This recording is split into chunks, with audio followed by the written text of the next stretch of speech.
tục dương thành nè kia nè chụp chơi mình đại bọc bong nè bọc bong mình đại chụp chơi nó miên kia mũi nước trong ai chịu cam đá để nhung kết hà nâng bọc bong vì chào lấy xa để về nó dương lụa tới vì ấp sợi đành chẳng phải chấm nấu và vì tiêm mình tên tiếp chiêng ở vậy đại dương rồng bằng tóc và hơi bị chụp bánh hà dương cà phật cùng vật thấu thiệt đài nó bị lan lại vì chấn dương cái tháo chịu cam hay gì của bạn không cà phật này trong mùa hà cùng ý cứ chia dụ nâng chia tháp nấc hạ kỳ song cúng mùa tha mai dream home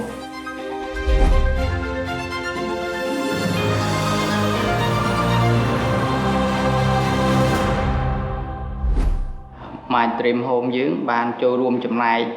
ក្នុងការដោះស្រាយបញ្ហាកង្វះខាតផ្ទះសម្បែងនៅក្នុងប្រទេសកម្ពុជាយើងបានមួយចំនួនដែរហើយបំពឹងទៅលើ GDP សម្រាប់ចំណូលជាមធ្យមសម្រាប់មនុស្សម្នាក់ដើម្បីទិញផ្ទះហ្នឹងក៏ពិបាកដែរការហ្នឹងទៅចាយប្រហែលជាង70ឆ្នាំសម្រាប់មនុស្សម្នាក់តាំងពីកើតមកដើម្បីទិញផ្ទះបានបើគាត់ទៅខ្ចីធនាគារតែធនាគារហ្នឹងគាត់ខ្ចីអត់បានទៅខ្ចីមីក្រូហិរញ្ញវត្ថុអញ្ចឹងការប្រាក់ក៏ខ្ពស់ដែរយើងបកកើតឥតនេះដែលវាមានលក្ខណៈងាយស្រួលសាងសង់អញ្ចឹងមានប្រជាពលរដ្ឋមួយចំនួនគាត់បានទិញទៅសាងសង់ផ្ទះខ្លួនឯងដោយសារតែឥតនេះយើងអត់ចាំបាច់ប្រើអ្នកជំនាញច្រើនតម្លៃផ្ទះក៏កាត់បន្ថយតាមនឹងដែរទី1ទៅលើតម្លៃជាងទី2ទៅលើសម្ភារៈដូចជាខ្សាច់ស៊ីម៉ង់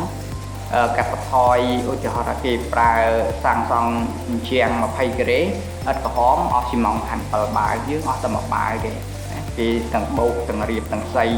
ទាំងអស់ហ្នឹងវា7បាវតែយើងអស់តែ1បាវទេអញ្ចឹងខ្សាច់ក៏កាត់បន្ថយបាន7ដងដែរ5ទៅ7ដងធៀបនឹងប្រើប្រាស់ធម្មតាពេលដែលធ្វើអាជីវកម្មហ្នឹងមានការជំទាស់ច្រើនដែរគ្រួសារក៏ជំទាស់ដែរអញ្ចឹងមានការលំបាកអ្នកខ្លះហៅថា crazy man ខ្ញុំ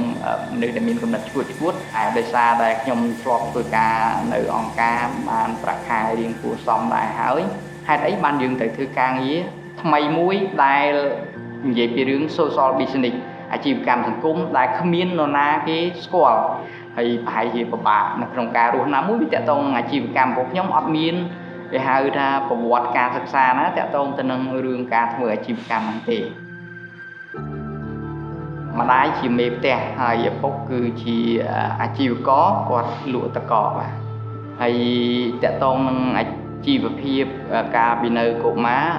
មិនសូវជាល្អប្រសើរប្រហែលទេដោយសារតែឪពុកម្ដាយគាត់ជួបបញ្ហារឿងហិរញ្ញវត្ថុរហូតដល់គាត់ត្រូវធ្លាក់ខ្លួនដេកខោអាវ100បាទក្នុងមួយកាផ្លេបានត្រឹមតែ50រៀលទេបាទសូម្បីតែខ្ញុំក៏ត្រូវទៅធ្វើស្រែដែរពេលខ្លះដោយសារតែអត់រៀនពេលល្ងាចហ្នឹងក៏ទៅសប់ទឹកបាទតាំងពីម៉ោង2រហូតដល់ម៉ោង5ដាំចេកបាទហើយយកទៅលក់ក្នុងនាមជាមនុស្សគេហៅកុមារពេញវ័យមនុស្សប្រុសដល់ពេលយើងទៅលក់អញ្ចឹងមានការខ្មាស់អៀនច្រើនដែរអញ្ចឹងតកតងនឹងការធ្វើដំណើរអីចូលចិត្តធ្វើដំណើរច្រើនណាចូលចិត្តមើលតំបន់ភ្នំតំបន់ដែលមានទេសភាពស្អាតត្រជាក់ភ្នែកសមុទ្របាទហ្នឹងចូលចិត្តច្រើនហើយចូលចិត្តលេងកីឡាប៉េងប៉ុងប៉ុន្តែឥឡូវមិនសូវមានឱកាសបានលេងទេបាទដោយសារតែត្រូវធ្វើការហ្នឹងក្នុងមួយសប្តាហ៍ជួនពេលខ្លះ7ថ្ងៃជួនពេលខ្លះ6បាទដោយធ្វើអាជីវកម្មបើទោះបីជាប្រភេទអាជីវកម្មមួយដែលមានបំណងចង់ជួយសង្គមចង់ជួយបរិស្ថានប៉ុន្តែយើងមិនត្រូវគិតថាដោយពឹងលើកត្តាទាំងពីរហ្នឹងលក់ជូនគាត់ដោយអត់គិតពីរឿងគុណភាពរឿងតម្លៃការប្រើប្រាស់របស់ផលិតផលយើងទេអញ្ចឹងយើងត្រូវយកបញ្ហាគុណភាពតម្លៃរបៀបប្រើប្រាស់អាយុកាលឬក៏របស់ហ្នឹងទៅធ្វើជាគេហៅរបស់ដែលអាចឲ្យអតិថិជនពឹងពាក់បានឬប្រើប្រាស់បានបាទតែគិតអានឹងជាសំខាន់អញ្ចឹងយើងមានវគ្គបណ្ដុះបណ្ដាលមួយចំនួន ទៅដល់ម្ចាស់ផ្ទះឬក៏ជាងនៅតាមភូមិតាមស្រុកហ្នឹងឲ្យគាត់យល់ដឹងពីការរៀបអត្តបឋាននេះដែរធ្វើផលិតផលពិតមួយដែលមានមុខងារពិតការចុះបរៀនហ្នឹងគឺអត់មានគិតយកថ្លៃទេបាទអត់យកថ្លៃហើយពិសេសមួយទៀតសម្រាប់អ្នកដែលមានបានក្រីក្រអាហ្នឹងយើងក៏បញ្ចុះតម្លៃដែរក៏ដូចជាបុគ្គលិកយើងបើសិនជាគាត់ទិញយើងអត់លក់តម្លៃពេញជូនគាត់ទេកន្លងមកនៅស្រុកយើងគឺថាតតែអ្នកបានមានប្លង់បាទមានប្លង់អញ្ចឹងអ្នកដែលគ្នាអត់មានប្លង់ទេអញ្ចឹងយើងចង់ប្រើតម្រងដែលគាត់គូសមួយអញ្ចឹងយកមកចែកចាយដែលអត់ថ្លៃទេតែយើងសង្ឃឹមថាការដែលគូសហ្នឹងនឹងគិតពិចារណាច្រើនទៅលើការប្រើប្រាស់ឲ្យអស់លទ្ធភាពនៅផ្ទៃខាងក្នុងរបស់អាគារហ្នឹងហើយនឹងធ្វើយ៉ាងម៉េចដែលការគូសហ្នឹងគិតពីរឿងខ្យល់ចេញចូលគិតពីពន្លឺគ្រប់គ្រាន់ធ្វើម៉េចឲ្យវាមានលក្ខណៈផាសុកភាពបន្ទាប់ពីបញ្ចប់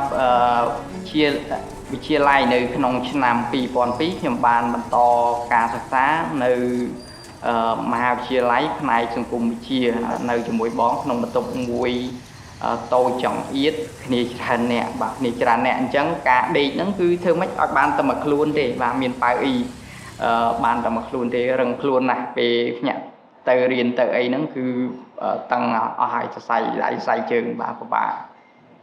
ហើយជាពិសេសពេលដែលមានភ្លៀងធ្លាក់ទឹកលិចត្រឹមជង្គង់លិចទាំងកន្លែងដេកទៀតបាទលំបាកដែរបន្ទាប់ពី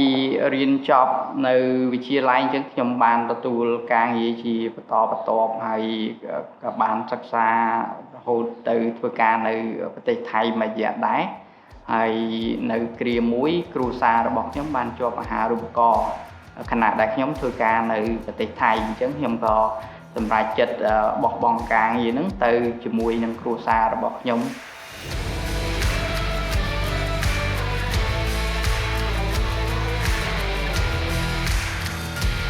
នៅពេលដែលខ្ញុំត្រឡប់មកពីប្រទេសអូស្ត្រាលីវិញនៅក្នុងឆ្នាំ2013អញ្ចឹងខ្ញុំបានបូកលុយជាមួយនឹងគ្រួសារខ្ញុំដើម្បីយើងអាចថាចង់ទិញផ្ទះមួយអញ្ចឹងណានៅភ្នំពេញ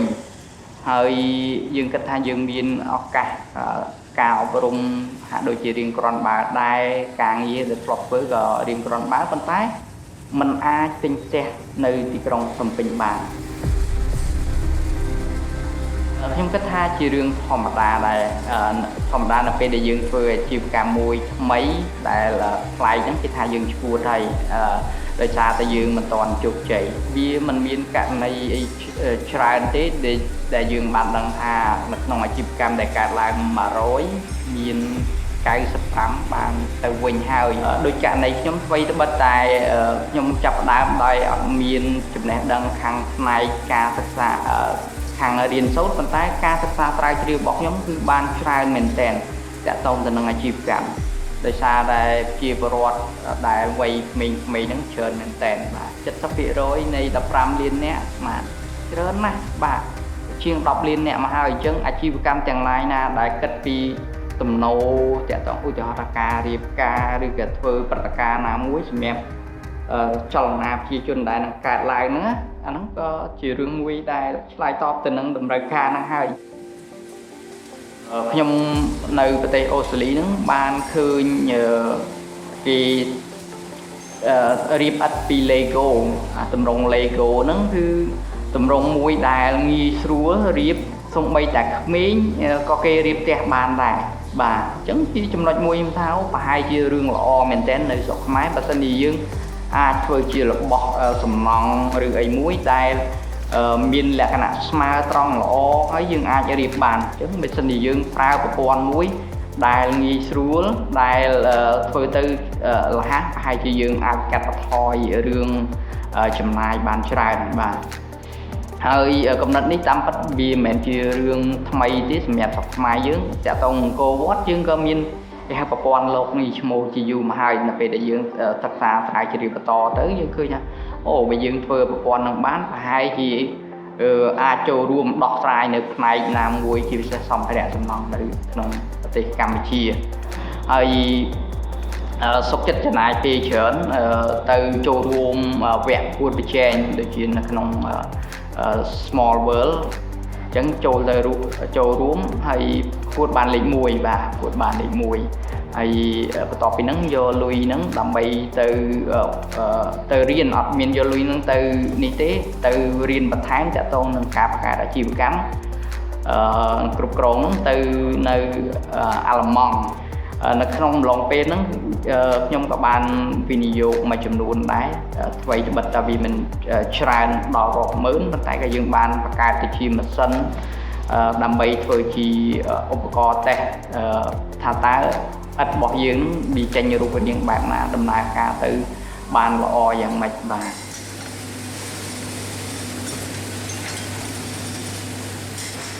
ដំណាក់កាលនៅក្នុងការផលិតឥដ្ឋបរិស្ថានមាន4សំខាន់ទី1គឺលក្ខណៈយើងយកដីហ្នឹងមកហើយយើងរែងបាទបន្ទាប់ពីរែងមីឲ្យស្អាតតាមទំហំដែលយើងចង់បានហ្នឹងហើយយើងយកសម្រាមចេញយើងយករបស់ណាដែលប្រើអត់កែហ្នឹងចេញតមកដំណាក់កាលនៅក្នុងការលាយវាឲ្យស្មើសាច់ជាងលាយតាមរូបមន្តរបស់យើងមានទឹកថ្នាំមានអីចឹងហើយប្រើវិធីមួយគឺយើងលាយជាមួយស៊ីម៉ងតិចហើយយើងសង្កត់វាយើងមានទឹកថ្នាំដើម្បីធ្វើឲ្យវារឹងមាំបាទយើងសង្កត់ហើយនៅពេលដែលយើងប្រើប្រាស់យើងប្រើនៅស៊ីម៉ងតិចបាទព្រោះស៊ីម៉ងក៏ជារឿងមួយបំពល់បរិស្ថានដែរមុននឹងបានស៊ីម៉ងគេទៅបំផ្ទុះភ្នំហើយយកទៅដុតទៀតតមកទៀតបានដល់ដំណាក់កាលទី3គឺយើងសង្កត់វាបាទសង្កត់ហើយយើងយកមកហាលវាស្ងួតហើយដំណាក់កាលទី4គឺការរៀបចំស្តុកដឹកជូនទៅអតិថិជនបាទ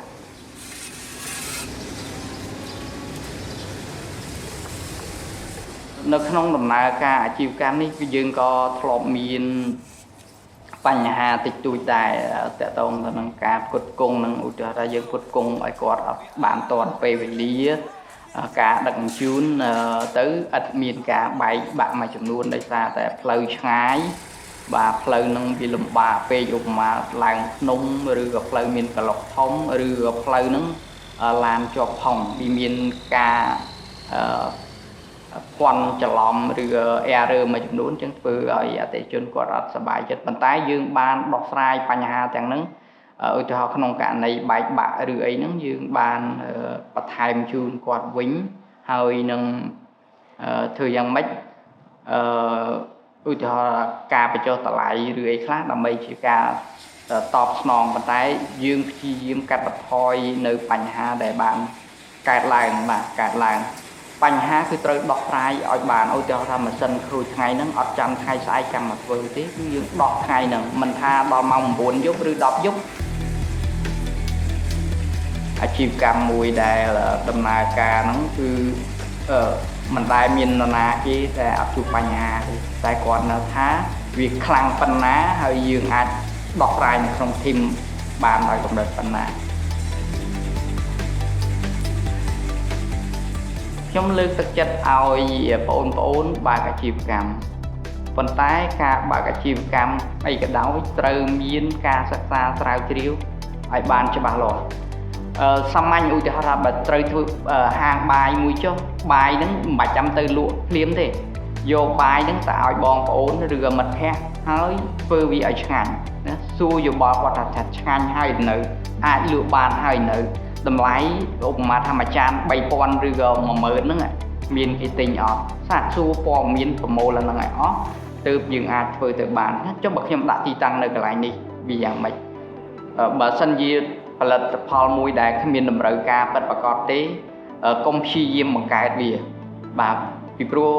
វាអត់ទាន់ដល់ពេលបាទអត់ទាន់ដល់ពេលអញ្ចឹងបើសិនជាយើងធ្វើវារងចាំមុនក៏យើងហើយជាពិបាកដែរអញ្ចឹងឲ្យស្របទៅនឹងតម្រូវការទីផ្សារនិងបរិបទហើយត្រូវគិតសម្លឹងមើលមុន1ឆ្នាំឬ2ឆ្នាំបើយើងធ្វើអានឹងបានមុនក៏រឿងល្អដែរនឹងតកតងរឿងបច្ចេកវិទ្យាតែកុំឲ្យនៅឆ្ងាយពេកពីព្រោះបើអញ្ចឹងយើងត្រូវចំណាយលុយច្រើនបាទនៅក្នុងការចាប់ផ្ដើមអាជីវកម្មដំបូងខ្ញុំក៏ជួបបញ្ហារឿងហិរញ្ញវត្ថុដែរបាទបញ្ហាទី1គឺរឿងដើមទុន ដែលយើងតម្រូវឲ្យមានច្រើនគួរសមដែរដើម្បីយើងអាចបង្កើតអាជីវកម្មមួយដែលពេញលក្ខណៈយើងត្រូវវិនិយោគទៅលើរឿងម៉ាស៊ីននិងគ្រឿងបន្លាស់មួយចំនួនដើម្បីឲ្យវាដើរទៅវាស្រួលសំខាន់បំផុតត្រូវប្រើប្រាស់ឲ្យអស់លទ្ធភាពនៅធនធានដែលយើងមានកុំអាលចាប់ដើមឡើងចាយទៅលើសម្ភារៈដែលយើងអាចប្រមូលបានឧទាហរណ៍ថាកុំព្យូទ័រយើងមានរបស់ខ្លួនយើងហេតុអីក៏យើងមិនអាចប្រើបានឬក៏ខ្ចីឬអីនេះបានតុកទូឬអីប្រើឲ្យអស់លទ្ធភាពហើយទៅដំបូងទៅធ្វើឲ្យបានតិចបើសិនជាវាបរាជ័យយើងអាចមានឱកាសត្រឡប់មកក្រោយវិញបាទបញ្ហាហិរញ្ញវត្ថុទី2គឺតាក់ទងទៅនឹងលំហូរចលនាសាច់ប្រាក់ពីអតិថិជនដោយសារតែផលិតផលមួយដែលថ្មីអញ្ចឹងវាត្រូវចំណាយពេលវេលាសមរម្យមួយដែរដើម្បីឲ្យអតិថិជនបានស្គាល់ពីផលិតផលរបស់ស្រុកយើងនៅក្នុងស្រុកខ្មែរយើងបើសិនដែលយើងធ្វើផលិតផលអីមួយដូចខាងឥតរបស់ខ្ញុំ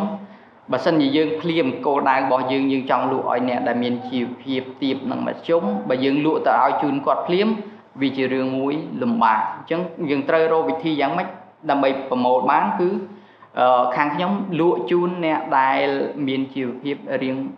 លើនឹងបន្តិចបាទលើនឹងបន្តិចជាប្រភេទ